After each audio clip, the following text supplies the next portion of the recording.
Or and at the moment today, they don't look as crisp as when they fought against MVP Black. Of course, was the stronger team. But if they just brush that up, I think this game number 3 could be a fast one. Going to Tempest, very likely. Well, here we go. It's going to be Infernal Shrines once more. The map picked this time for Tempest. So, I'm going to try to, just close this one out on a map they're comfortable with, the team fighting map. Keep an eye on the Karrigan once more, because that's probably going to be the hero they're looking to grab. Not going to be Dami on their team this time. Yep, as he is not there anymore. MVP Miracle is the one that has Onkono and Dami from the old Tempest. As Modern Life and Sign stepped in to fill their spots. Well, look, I mean, this is a map where, you have a strong solo Shriner, you win the rotational play, and you dominate the map. We've seen so many maps of this one, so many Infernal Shrine games go so short when the game snowballs out of control. BlossoM has kept this series pretty competitive so far, though. Let's see, with their first ban, if they're going to remove the Karrigan or draft around it, allowing Tempest to have it, perhaps trying to bait it. Oh, this is the story of my Hero League, waiting for players. Okay, there we go. BlossoM with the first ban. Okay, BlossoM has been making not too much of a solid, balanced team comp. They were very aggressive. They were looking for the late game with Nazeebo in game number 1, and game number 2, they had their own. With Alarak, they were going defense, but not the most balanced one, I would say. So maybe this time they can change up. Of course, they're the one that really focus and tries to experiment the off-meta picks. But maybe they can stick with more of a standard pick this time. And with how well they did in some of those fights and some of Tempest's overextensions, perhaps going with just what's normal is the better approach here. Considering the Tychus first ban, I don't know if that's real, but we're going to see the Zarya come down instead. So, I talked about whether they're going to try to deny the Karrigan or potentially draft around it, but it's because their first pick, they could simply take it here. It's going to be tough to pull off without Tassadar or the Zarya, but we have seen comps make this work with Medivh in the past, and Tyrael. It's going to be Ariel. Modern Life lets out a chuckle. Okay, they want to go around. Instead of picking Vala, they want to grab Ariel first instead. Then Karrigan is still available, but without Ariel, no crowns on either Karrigan or Vala. So Tempest really has to go around far back here. Even if they take Vala, which is unlikely now because Ariel was taken away, Zarya Tassadar is gone. So not much protection on Vala is available for them. It's interesting, this situation. I feel like it's a really intelligent choice for BlossoM to take this, because now it's not tempting for Tempest to take Vala at all. It's less tempting to take Karrigan. If any team can make the Karrigan work without Zarya and Tassadar, it is Tempest, and we can see them even draft into a Tyrael and make it work. Medivh, Duck's played the hero several times before, but nope. Tychus, it's going to be Ragnaros, who's the main solo Shriner here. So they will just give up Vala or Karrigan or both to BlossoM instead. And knowing that BlossoM is not really pressured to actually pick Vala this early, they can take some tanky heroes like Muradin or some anti-tank, anti-auto attack like Arthas. I actually like going into the Vala Malfurion here. You could pick up the Gul'dan later.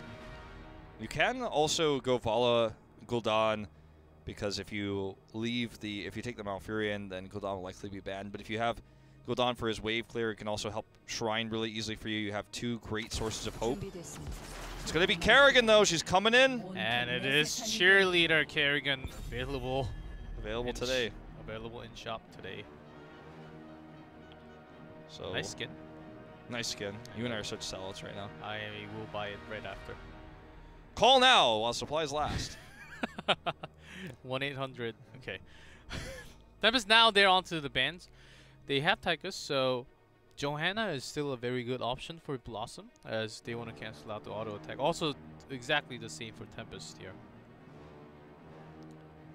trying to think if it's really warranted to ban a Tyrael here for Tempest. It's something that they would draft in this situation almost 100% to give that extra protection to not only Vala but also Kerrigan. Kerrigan's actually got quite the win rate. Didn't realize she was that dominant in HGC Korea. 5-1. Usually used in niche situations though by teams that outdraft their opponents. And it's a tough hero to pull off. It's gonna be the Arthas ban instead.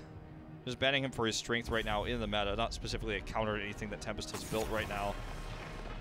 The ETC ban really screams a Tyrael pick. They're trying to lock the tanks away from Tempest now, as they already have their Tyrael planned. If it's just a Muradin that they wanted to use, this is risky to ban the ETC. So I'm feeling like we're leaning in that direction here. Tychus is already picked up from Tempest, so they do not really have to go in for that more than choke anyhow. So they have the option.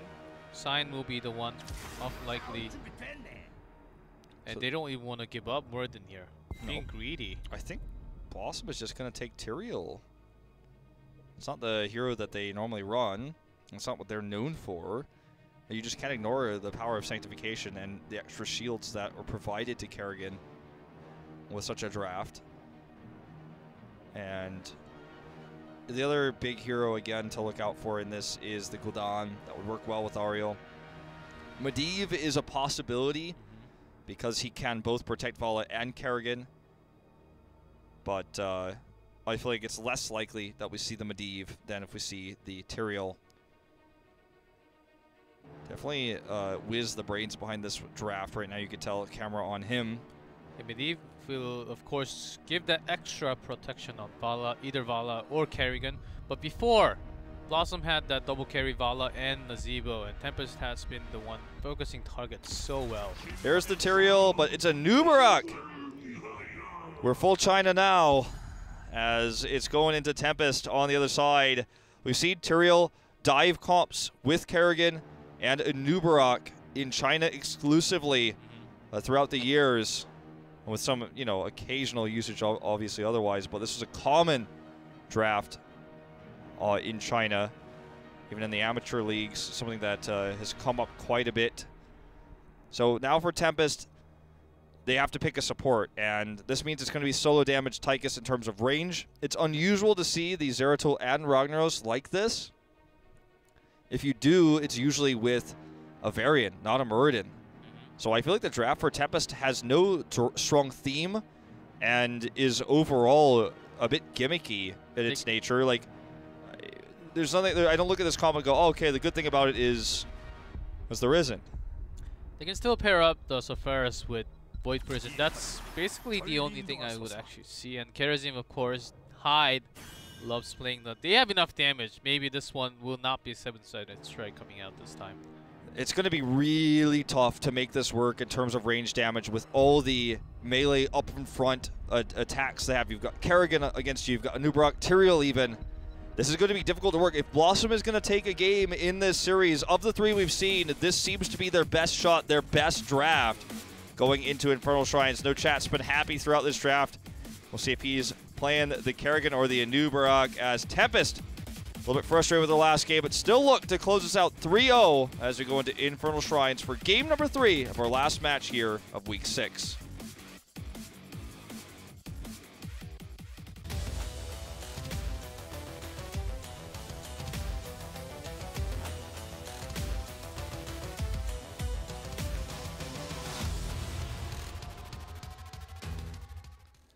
In blue, it is BlossoM with their best draft yet. That draft is Scarlet on Ariel, Dudu on Vala, Wiz on Kerrigan, Judy on the Nubarak, and actually it's going to be No Chat on the Tyrael. And in red, Tempest, Hyde on Karazim, Duck on Tychus, Lockdown on Ragnaros, Sign on Muradin, and Modern Life on Zeratul. This will be both the first career game for Judy on a Nubarak, as well as No Chat's first career game on Tyrael. So they're going to hope this swap works out. It's a big ask to have no competitive experience on this. Oh boy, No Chat taking a ton of damage. His trait Going to expire to secure the kill here onto Duck Duck. Looks like it was not even needed there. At the end, it was a 1-1 trade, but no chat going in at the end of all Druids just got punished from Sign's hammer there. Judy, insanely aggressive. This comp has so much CC, as you can see. No pun intended. Wiz nearly gets the kill there on to Hyde. And Tempest not giving the proper respect to how much this composition is designed to do in the early game. As we reset here, a slight lead for BlossoM in EXP. Could have been worse for Tempest, though. One more auto would have killed Hyde for sure on any hero. Yep, and both teams actually have pretty decent wave clear. See a lot of the Korean metas going away from the mages. Before the first season, half of the season, Leeming or Gul'dan was basically a must. And now, we do not see too much of Gul'dan or even Leeming because of their team comp. They're really gonna want to go away and try to force into another meta where it's saving DPS, and as we talk about DPS, Dudu gets in trouble. Good detainment strike on the sign. Unfortunately, no follow-up. Not going to get the Kerrigan combo off there. So, a slight lead in EXP for Tempest with that commitment of resources there. It's obviously just about the wave in the top lane. Once it's cleared, it'll be even back up.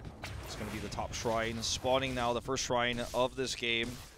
Barn Life sticking bot for a little bit longer. They want to get 4 before they engage. Hyde on the chase here onto Kerrigan, a risky proposition. And he's always one of the most aggressive Kerrigan you would see. And just finishing off, getting kills. And here comes Kerrigan just picking on 1-1. Already up on 9-0 at the moment. So much heals, so much protection here. It's hard to get the picks that they're looking for. The counter jump in here from Wiz does not get the kill on Design. He's going to heal up here with his trait. Second wind. Hyde is actually now caught. Going to be aggressive this time. Not going to be able to get out of it. Sign's going to try to turn this fight around. Now that he's healed up, they're going to get the kill on the Wiz. Modern Life trying to carry this game alone. Duck Duck goes down. However, this is a 2-for-1 trade in favor of BlossoM. You have Molten Core trying to secure the kill here onto Scarlet. Modern Life overextends. No chat with the kill. Very nice connection coming out from Dudu for the last bit of damage, and even lockdown falls at the end. This draft for Tempest feels insanely weak. You compare the two, especially in the early game, and they've been trying to hard re-engage against all this CC and failing. It's 6 kills to 2 right now. They're going to split for Soak while they have this shrine against them, so at least they are going to keep the EXP differential as low as possible. Very quick clear, though, here for BlossoM. Looking to get level 7 first. It's going to be the Arcane Punisher first. Here comes the Punisher in the top lane. Duck Duck with the bait. Dodges. Already over the wall here. You see the bot lane, Modern Life. It's actually Modern Life this time on the Zeratul, sorry. It's going to be Ragnaros in the bot lane down there. Yeah, when you see Ragnaros, you think it's Modern Life. Yeah, you think Modern Life every time. No. Modern Life has become a meme in Korea for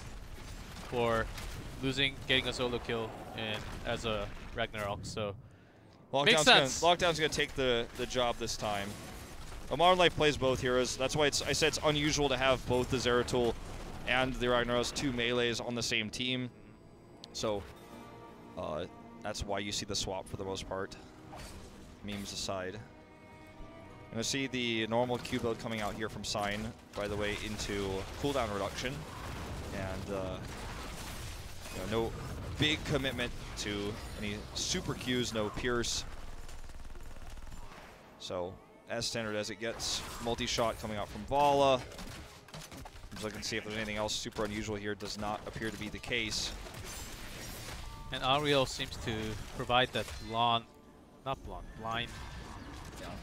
against Tychus, so. Hyde is just fearless in this game. He is scouting, he's aggressively positioning around. This time looking for the gank on the no chat. Not going to happen, but they're going to keep this lane pushed. Winning this exchange, but problem is this mid push with Siege Giants, Siege Goats, is going to knock this wall down. Here's the rotation up, though. Hyde's coming in. Dudu's very low. Does get the heal, but it's not going to be enough. Modern Life does Vorpal his way in. Scarlet they'll be the next to fall. So heavy rotation in. This is the kind of play you expect to see from Tempest. They had a tough draft, I feel, against them. They are lacking CCs comparatively, but when you see that big overcommitment with the siege camp onto the mid wall, that quick swift rotation is how you punish. Yep, and the Vocal Blade is what gives Zeratul so much power, as you can also just teleport back to the target you were attacking before. Just missed that spike. Not was going to really get a kill anyhow, but still. All right, and an early start coming out from Tempest. Yeah, this is going to be the fight that decides 10. It's going to be a kill that gets it to him. Look at this combo coming in. And this is looking great for BlossoM. No heals with Hyde gone. Duck, I don't even know why he stayed there. I couldn't tell you even if it was $1 million question. Couldn't even try to explain. Can I get that $1 million? He was trying to burst down Wiz, but not enough, as Kerrigan was healing herself with those minion kills, and also healing coming out from Ariel. Kerrigan was going to get 10 too during all this. Could have just popped Maelstrom. So do I get that $1 million? No, man. Okay. That was not. I mean, I could see why he did, but you can't make the argument for him. It was maybe that's the answer why, but it was still wrong at the end of the day. BlossoM is crushing it. They actually went Cocoon. They're going to set up a CC trap with that. It's like, not this time onto Hyde. Just go for the pull. Well, that's it. Really coming in here far into the Molten Core, though. This is going to be painful, actually. Not stop the Molten Core. Even Sank is down, but Void Prison actually cancels that at the end. Hyde gets caught, palms himself at the very last second, but gets caught by the Frozen Punisher. Is that going to be enough? And actually does not go down at the very end. Get the feeling Hyde forgot he's support. Thinks he's melee assassin, man. Okay, the trait will expire here to kill Ragnaros. And BlossoM is like proxying between the towers here. Modern Life goes home. Looking for the kill onto Duck. It's not going to happen this time, as they just go into the vent and hearth home. A fairly even game. Obviously, structural lead now for BlossoM. Really overextending. Didn't hit the combo after the Cocoon expired. That was the unlucky part for them, as that if that had happened, it would have been another pick, and they probably could have reasonably continued to be that aggressive had that gone off. Yeah, and a great talent choice coming out from Duck's Tychus, Relentless Soldier on level 10. Level 7, as we have seen that from the variant meta, where charge in stun, you get the armor for the next few seconds. Sign jumps over the wall here. Goes back off. This is just, I mean, there's not much objectives to take for BlossoM here. They shouldn't stick around too much. Sulfuras Hungers will finish. It's actually sitting up in the mid lane right now, getting some extra soak, trying to get 13 for Tempest right now. Very aggressive 5-man. The longer the game goes on, Kerrigan loses power, and rotating as 5 like this, if you're not getting picks, obviously really hurts you, because Lockdown is going to get a bunch of extra waves here. You're going to get this top wave. The XP lead is going to start to stack up here. The structural damage that keeping these lanes pushed nonstop is going to start to stack up as well. And Tempest just plays safely and avoids these big combos. And theoretically could win the game. Sign is actually just going to stand right on this camp. They want to bait out a fight. He is spotted, but his teammates are coming to help him. Lockdown's going to soul this. They're going to get 2 camps. They're going to steal blue side siege impalers and then get the Shaman cap. Unfortunately, the Shrine is going to sync up with that, so they're not going to have that split pressure against the Shaman cap. As the rotation comes up here, 13 breach for both. We are dead even in this game. Dudu's actually going to deal with this siege camp, or wanted to before rotating up, so there's a numbers advantage right now for Tempest. Up at the top Shrine. They do clear this, so they need to rotate up now. That took a lot of time for BlossoM to actually clear those camps out. And they still have to clear this one out, so Tempest taking the lead, and BlossoM may just give this one up. Looks like they're not going to. They're going all in Judy in the front line, jumping in, fail, hitting 2 targets. They have so much CC, you'd have to think they want to commit here. The Void Prison's going to go down. Can they pair it with the Sulfuras? Sanctification comes up here. They wanted to wait for this before using Sulfuras. Sign in the front lines right now, getting on top of Scarlet. Does pop that Avatar. Need to see that CC coming down. Where's the Sulfuras? Palm goes off. Molten Core trying to add some extra support from behind. And that's not enough, as Sulfuras did hit Judy before, but that's just on cooldown now. just don't have enough damage to secure the kills. There's too much healing for BlossoM here. Yes, and as Anubarak does have that spell armor available for himself and has been tanking so well for Judy. Has not been this great for the rest of the series, but Modern Life just trying to juke in some damage, but really can't pick up the kill at the end all the time. Yeah, looking for the kill on the Dudu when there's no minions around. There's no hope on Ariel, but Tempest is going to give this up now. Split for Soak. And they stay ahead in EXP, but this is going to be further structure damage against them. They're behind in structures. And it's not rocket science that this composition is going to struggle like this. I feel like if they completely, with the well-placed Void Prison, gone for Sulfurous, if they could have timed that correctly, there could have been so much opportunity there.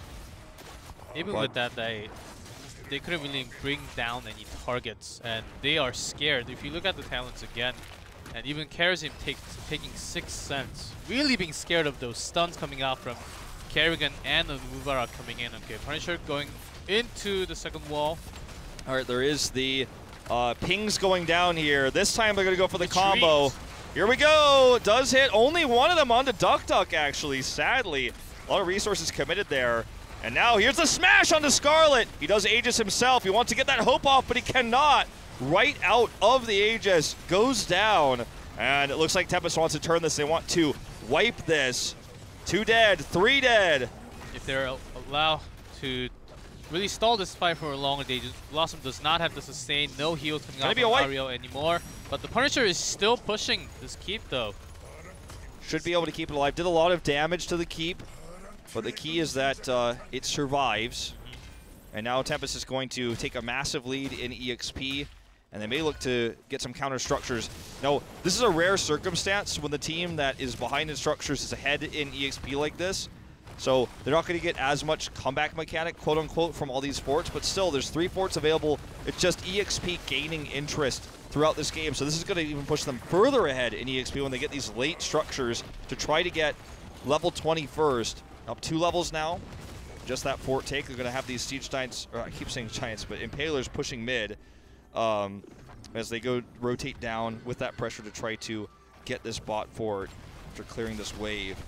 They're so far ahead in EXP. It looked like BlossoM has been pushing a lot more and winning consistent team fight, but Tempest has been soaking so much and has had the better global control over the camps, especially that delayed BlossoM many times. And in EXP, of course, Tempest was leading, even if they're even after losing speed of the team fights. Yeah, if Tempest could somehow, with this composition, they don't have any globals, but if they could somehow avoid these fights consistently and push lanes, that would be one way where they could stop struggling against these amazing combos that we're seeing so far. The last one was the weakest one, and that's why BlossoM got wiped. Okay, here's the Void Prison. Can we see the pairing here this time? Anubarak's already dead. Oh, great Aegis here to avoid. And here's the Sank. Very good execution here for BlossoM in this fight. The problem is they're already a man down. Now they're 2 men down. And this is actually looking to be another wipe. Tempest has finally gotten their groove here in these fights. Wiz ravages himself onto that wall. But 2 back-to-back team wipes in favor of Tempest. This one's perfectly timed with the next Punisher. They have the lane push here in mid. They're going to look for this keep wall while the solo shrine is left for Ragnaros. That flashy play coming out from Modern Life really, really highlighted. Of course, Void Prison is above Sanctification, but they also end up using Sanctification and Aegis at the same time, which kind of canceled the protection on that Vala anymore. And Modern Life at the end just went in, sweeping in, take the kill, and really flashy movements there. Anubarak died right at the beginning too, so they were just outnumbered.